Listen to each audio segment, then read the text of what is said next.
नमो सुसाहव सद्गुरु विघ्न विनाशक दयाल सुबुद्धि विगासक ज्ञान प्रदो नाशक भ्रमतम जाल।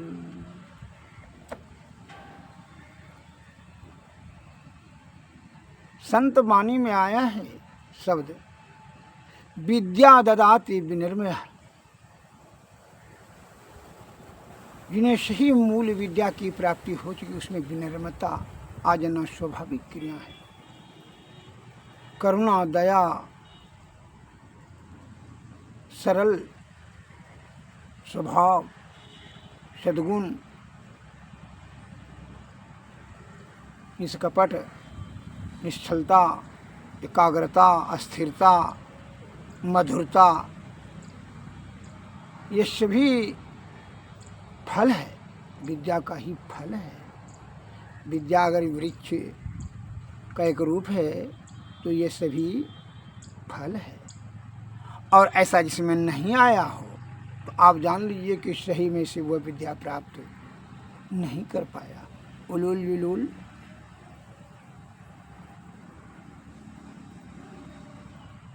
उसका छल कपट परपंच मस्तिष्क में षड्यंत्र, यही सब एकत्रित करने में वह अपना समय लगा दिया। इसलिए वास्तविक सही मूल विद्या प्राप्त वह नहीं कर पाया। सही जो मूल विद्या प्राप्त उसमें तो मधुरता, विनिर्मता, सरलता, निष्कपटता अर्थात सद्बुद्धि होना स्वाभाविक है। यह फल है, विद्यार्थी वृक्ष का यह फल है। अगर यदि ऐसा नहीं आया, नहीं हुआ उसके मस्तिष्क में, उसके स्वभाव में, गुण में, तो आप जान लीजिए कि वह मूल ज्ञान विद्या प्राप्त नहीं कर पाया। मैं एक लघु कथा के माध्यम से देशवासियों को यह बताना चाहता हूं कि विद्या का क्या प्रभाव है।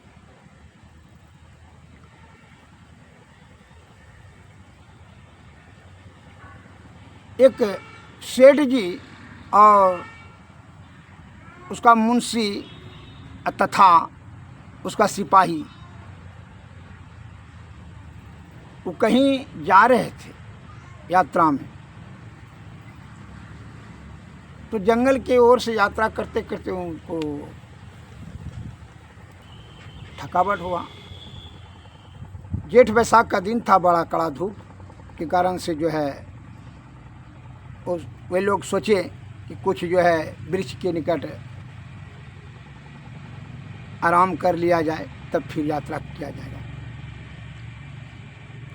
तो कुछ दूरी पर जो है एक झोपड़ी दिखाई पड़ा। प्यास से जो है कि अधिकता हो गई, अर्थात प्यास लगा तीनों को।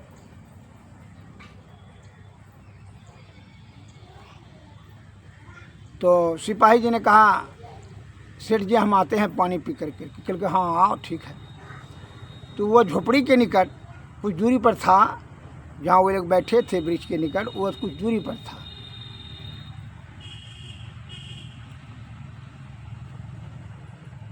दस 20 बांस के दूरी पर था। तो वह सिपाही जी गया, एकदम सीना तेना तानते हुए गया। प्यास तो लगा ही था। तो वह कुटिया में जाकर के झोपड़ी के निकट में देखा कि एक जो है सूरदास जी बैठा हुआ है। ये जाकर के सिपाही कहता है, देखिए इनकी बोली, ए अंधा, पानी है तो पिलाओ। तो क्या कहा, ध्यान से सुनिए ज्ञान का बात। रे अंधा, पानी है तो पिलाओ। तो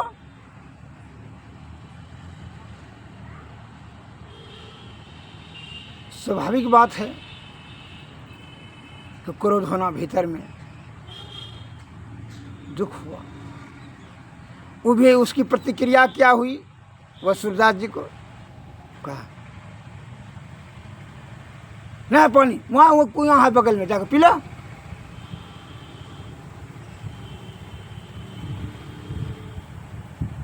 रस्सी डोरा वहीं है, जाकर कुआं से भर के पानी पी लो।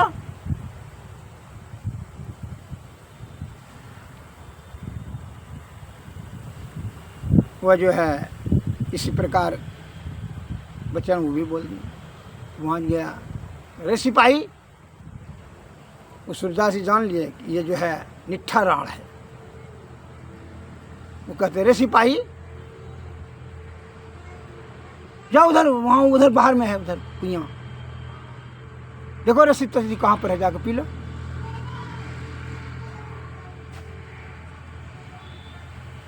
सिपाही उधर खोजा, देखा कि डोरी बाल्टी है, वो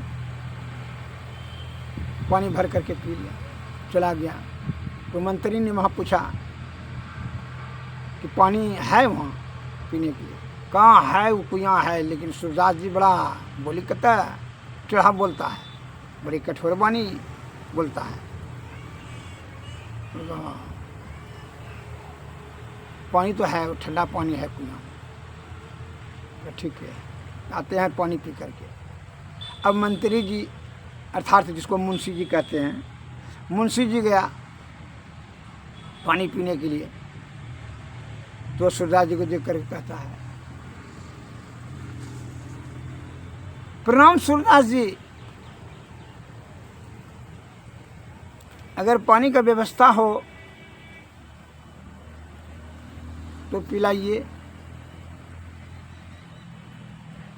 कहा सूरदास जी ने संज्ञान लिया उनके बोली से, ये जो है मंत्री है, काम मुंशी जी पिला देते हैं।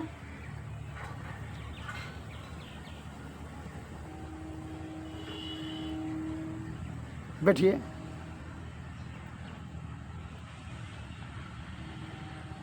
वह सूरदास जी पानी ला करके उनको पिला दी।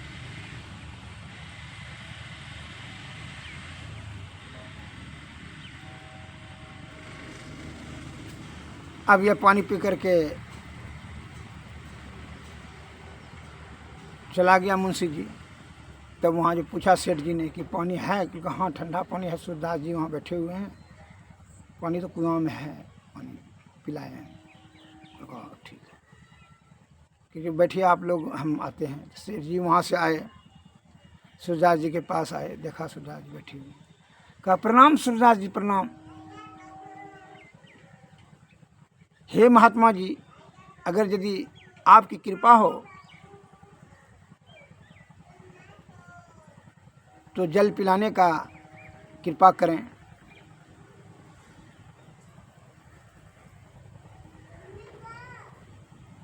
यही उम्मीद से आपके चरण में आए। तो बच्चन महात्मा का शब्द सुन करके सूरदास जी बड़ी प्रफुल्लित प्रसन्न हुए, गदगद हो गया। उन्होंने कहा हाँ सेठ जी, हाँ हाँ राजन सेठ जी, मैं अवश्य आपको पानी पिलाऊंगा, ठंडा पानी पिलाऊंगा, जो कि मिट्टी के घड़े में भर कर रखे हैं, वह बहुत ठंडा पानी है। वह महात्मा जी घर गए और घर के अंदर में जो मिट्टी के घड़े में पानी ठंडा करके रखे थे, वही ठंडा जल ला करके प्रेम से उनको पिलाए और कहा कि कुछ अगर यदि जलपान करना चाहते हैं, नाश्ता करना चाहते हैं तो नाश्ता कीजिए, उसके साथ में शक्कर और भोजन अर्थात शरबत पिलाएं, पानी में घोल करके, ठंडा पानी में, और भोजन भी कराएं। क्योंकि सेठ जी ठीक है, तो बड़ी कृपा हुआ महात्मा जी, आप बहुत बहुत धन्यवाद, शुक्रिया, ऐसा कहकर सेठ जी चले गए। यह मन से प्रसन्न हुआ।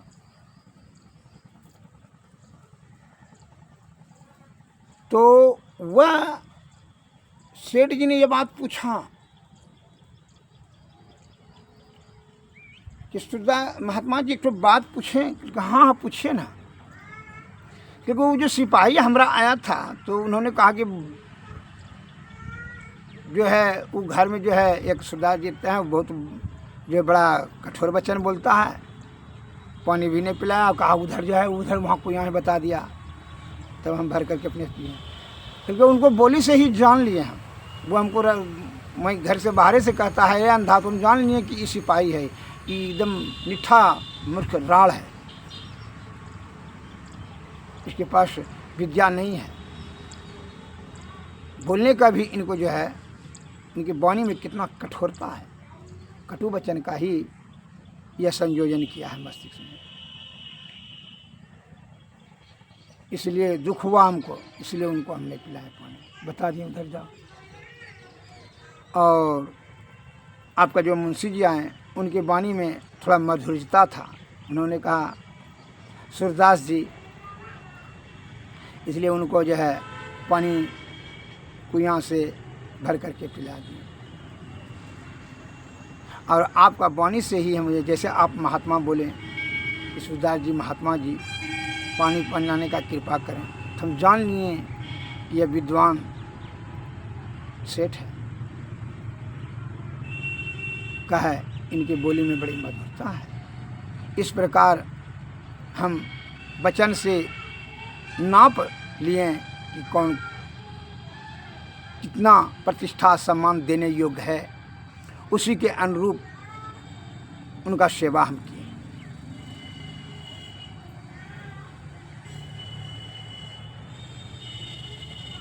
इस बात का ज्ञान रखे है हमारे देश के प्यारे सज्जनों,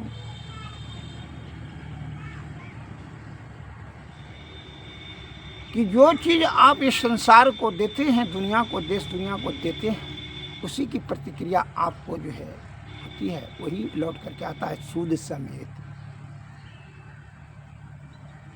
यह सदैव ध्यान रखिए कि परमार्थ के भाव से, निस्वार्थ भाव से, निष्कपट छल कपट प्रपंच सब रहित हो करके अगर देश का सेवा कीजिएगा, गांव का सेवा कीजिएगा, आपको भी फिर सेवा होगा, आपको मेवा मिलेगा, निश्चित फल। सही बिया छिटने पर सही फसल की प्राप्ति होगी, इसमें जरा सा भी संशय नहीं है। अतः इस प्रकार आप ध्यान में रखते हुए इस संसार में जीवन यापन करें, हमेशा ज्ञान का उपार्जन करने के लिए प्रयत्नशील रहें। मैं आपके निरोगता आरोग्यता के प्राप्त कराने के लिए वैद्य होने के नाते मैं आपको मशवरा दे रहा हूँ बवासीर के बारे में। बवासीर का क्या औषधि है वह बता देते हैं।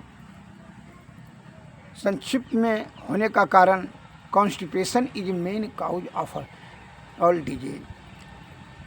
मैं कब जब होगा तो कीटाणु हो जाता है, वह कीटाणु जो है मल मार्ग में खाने लगता है, वह गुदा आपका खाने लगता है, उस जगह क्षतिग्रस्त कर देता है, घाव कर देता है, उससे आपको वहाँ गुदा मार्ग में घाव हो जाता है, तब वह बवासीर की उत्पत्ति का कारण, उसी को बवासीर कहते हैं। जब रक्त गिरने लगा तो खूनी बवासीर और मासा की तरफ फूल गया, टिल्ला टिल्ला हो गया, उसको बादी कहा जाता है। और वही बादी में जो है भीतर में गुदामार के भीतर में पूर्ण रूप से ढेर बृहद घाव हो गया और वहाँ कीटाणु हो गया। का बार बार कब्जत होता है, मल सलन करके कीटाणु तैयार करता है, और वह कीटाणु अगर उस जगह बेसी घाव कर दिया है और उसे वहाँ फूल गया है, पीप हो गया है और खून बहता है और भीषण गुदामार्ग में दर्द होता है, उसको भगंदर कहा जाता है। यह 3 प्रकार के बवासीर का श्रेणी रखा जाता है। यह बवासीर से निदान पाने के लिए मैं आपको साधारण खूनी बवासीर के लिए मैं मार्गदर्शन कर रहा हूँ, और फिर जो है वादी के लिए अलग और भगंदर के लिए अलग। अगर तीनों बवासीर के लिए अगर कम मानेसन चाहते हैं कि भाई जी बतावे, तो वह भी मैं बता देता हूँ। तीनों बवासीर के लिए अर्स कुठार रस, जो कि रस मीन्स होता है भस्म, भस्म प्रकरण भैषज रत्नावली में इसमें व्याख्या किया गया है। भैषज रत्नावली में आप के समक्ष जो है यह भैषज रत्नावली के आधार पर हम कम माइनसन बता देते हैं लिखा देते हैं, आप इसको संयोजन करके बना करके औषधि का सेवन करें। यही हमारी हार्दिक इच्छा है, जिससे कि आप बवासीर से मुक्त हो जाएंगे। इसका कॉम्बिनेशन है, देखिए, अर्श कुठार रस, शुद्ध पारा 4 तोले, शुद्ध गंधक, लौ भस्म, ताम्र भस्म, दंती की जड़, सौंठ, पीपल, मरीच और जिमीकंद। इसमें आप सौंठ काट दीजिएगा, का खूनी बवासीर के लिए सौंठ जो है कुछ हानिकर होगा, सौंठ को हटा दीजिएगा। पीपल, मरीच, जिमीकंद, ये प्रत्येक 8 का 8 तोले। बंसुलोचन, सुहागा, जवाखार और सेंधा नमक 20-20 तोले। थुहर का दूध 32 तोले। थुहर में जो मुठिया सीट कहते हैं उसका 32 तोला दूध। गौमूत्र 128 तोले, 1 तोला 10 ग्राम का तोला मान लीजिए, 128 ग्राम तोले गौमूत्र। इन सब को एकत्र कूट पीस कर गौमूत्र में मंद मंद अग्नि से पकावें। जब उत्तम प्रकार से पक जाए तब औषधियों को सुखाकर चूर्ण कर लेवें। फिर इस अर्श कुठार नामक रस को प्रतिदिन 2-2 रत्ती 2-2 मासे की मात्रा से सेवन करें। इससे सब प्रकार के रोग नष्ट होते हैं, अर्थात बवासीर तीनों, यह इसका धज्जी उड़ जाएगा, इसमें जरा भी संदेह नहीं है। आप करके देखिए, दूसरे के बहकावे मत आइए, यह निर्दोष औषध है, यह अचूक है। सर्जन के पास जाएंगे, कहेंगे का काटिए, बुधा मार को काटने का बुद्धि बताएंगे, और उसमें भी घाव भीतर में छूटेगा नहीं छूटेगा कोई गारंटी नहीं है। इसमें जो है ना, यह ब्रह्म सत्य है, इसमें अचूक फार्मूला है, जो कि आपके आदि विद्वान वैद्यगणों ने ज्ञान को संग्रहित कर करके यह संयोजन करके संकलित किया, जो शास्त्र बना। वही शास्त्र के मैं जो ज्ञान संकलित किया गया है उसी का मैं व्याख्या किया, वही शब्द मैंने रखा। एक नहीं, कम से कम हजारों पेशेंट पर यह आजमाया गया फार्मूला है। अतः इसमें शंका संदेह करने की कोई जरूरत नहीं है, इसको लाकर सेवन करें। मैं आपको वचन देता हूँ कि आप बवासीर से मुक्त हो जाएंगे। और दूसरे पार्ट में भी जो है आपको मैं बताऊंगा बात के प्रमेय के बारे में, मधुमेह के बारे में, उसको सुनेंगे। अभी मैं आपका सेवा इतना ही किया, अपने शब्द को विराम देता हूँ। जिन सज्जन को विस्तृत रूप जानकारी प्राप्त करने का इच्छा हो, हमारे मोबाइल पर संपर्क साधें। जय हिंद, जय भारत, धन्यवाद।